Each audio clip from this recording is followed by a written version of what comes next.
Salam pemirsa, salam IT News. Jumpa lagi di channel IT News di program berita kami. Hari ini kami akan menyampaikan tentang 3 topan melanda Provinsi Jilin dan Provinsi Heilongjiang di Timur Laut Tiongkok dari tanggal 27 Agustus hingga 8 September 2020 sehingga menyebabkan hujan lebat dan banjir yang menghancurkan. Mari simak info selengkapnya.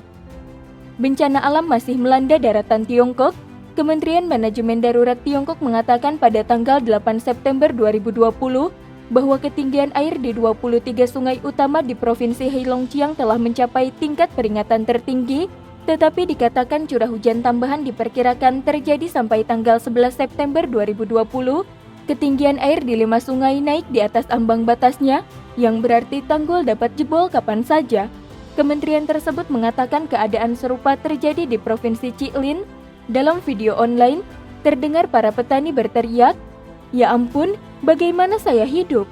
saat mereka menyaksikan tanamannya terendam banjir karena menjelang musim panen dan banyak tanaman akan segera dipanen, petani kehilangan sumber pendapatan. Saat banjir menghancurkan jembatan dan jalan di daerah pedesaan, penduduk desa terpaksa meninggalkan rumahnya dengan tergesa-gesa karena dihantui risiko tanah longsor. Mobil terlihat macet di hujan lebat di kota-kota besar seperti Yanpian di Provinsi Jilin dan Harbin di Provinsi Heilongjiang. Berita selanjutnya, banjir bersejarah. Pada tanggal 8 September, Kantor Pusat Pengendalian Banjir dan Bantuan Kekeringan Nasional Tiongkok bersama dengan Kementerian Manajemen Darurat bertemu untuk membahas respon terhadap banjir. Menurut Beijing News yang dikelola pemerintah, pihak berwenang meminta Provinsi Liaoning, Jilin dan Heilongjiang untuk memantau risiko banjir, tanah longsor, dan genangan air di kota-kota, dikarenakan curah hujan yang diperkirakan akan terus berlanjut sampai tanggal 11 September. Pada tanggal 6 September, Tongpeinet yang dioperasikan di Heilongjiang melaporkan bahwa 23 sungai setempat mengalami banjir terparah dalam 5 hingga 20 tahun terakhir.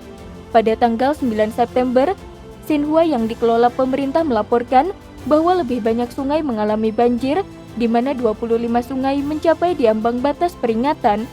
Pada tanggal 9 September, Tongpeinet mencatat bahwa setiap tahun, rata-rata terjadi 1,2 topan memengaruhi Timur Laut Tiongkok, tetapi ada 3 topan pada tahun ini, yaitu Bavi, Maisak, dan Haisen. Suhu di Timur Laut Tiongkok turun hingga sekitar 10 derajat Celcius di malam hari, menciptakan tantangan bagi tunawisma setelah dievakuasi secara paksa. Berita selanjutnya, panen. Akhir bulan Agustus dan awal bulan September merupakan musim panen padi, jagung, dan gandum di Timur Laut Tiongkok. 2 minggu berikutnya, petani biasanya memanen kedelai.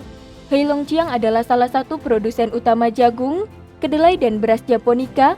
Hasil panen kedelai Heilongjiang adalah 45% dari panen kedelai di Tiongkok. Heilongjiang juga memanen 40% beras Japonica produksi Tiongkok dan 20% jagung Tiongkok, menurut media yang dikelola pemerintah Future Daily. Penduduk desa setempat berbagi video dengan The Epoch Times, di mana para petani di daerah Harbin berdiri di ladangnya yang mirip dengan rawa dan berupaya memanen jagung yang ada sebelum hancur. Di video lain, banjir tampak terlalu parah bahkan hingga memasuki ladang, membuat penduduk desa gigit jari karena tanamannya hanyut. Berita selanjutnya, area lainnya. Daerah lain di Tiongkok mengalami curah hujan yang sangat deras. Di selatan kota Xiamen di Provinsi Guangdong, terjadi hujan lebat yang mengakibatkan banjir pada tanggal 7 September 2020. Di barat daya kota Liu Panshui di Provinsi Guizhou, terjadi hujan badai yang mengalir ke lantai pertama toko dan rumah penduduk setempat pada tanggal 6 September 2020. Di barat laut kota Longnan di Provinsi Gansu, curah hujan menyebabkan tanah longsor pada tanggal 7 September. Pada pertengahan bulan Agustus, tanah longsor di sana menewaskan sedikitnya 5 orang, menurut CCTV penyiar milik negara. Sekian berita IT News hari ini. Terima kasih telah menonton, dan silahkan subscribe channel ini dan bagikan ke teman-teman Anda. Jika Anda memiliki opini, silahkan beri komentar di bawah ini. Sampai jumpa.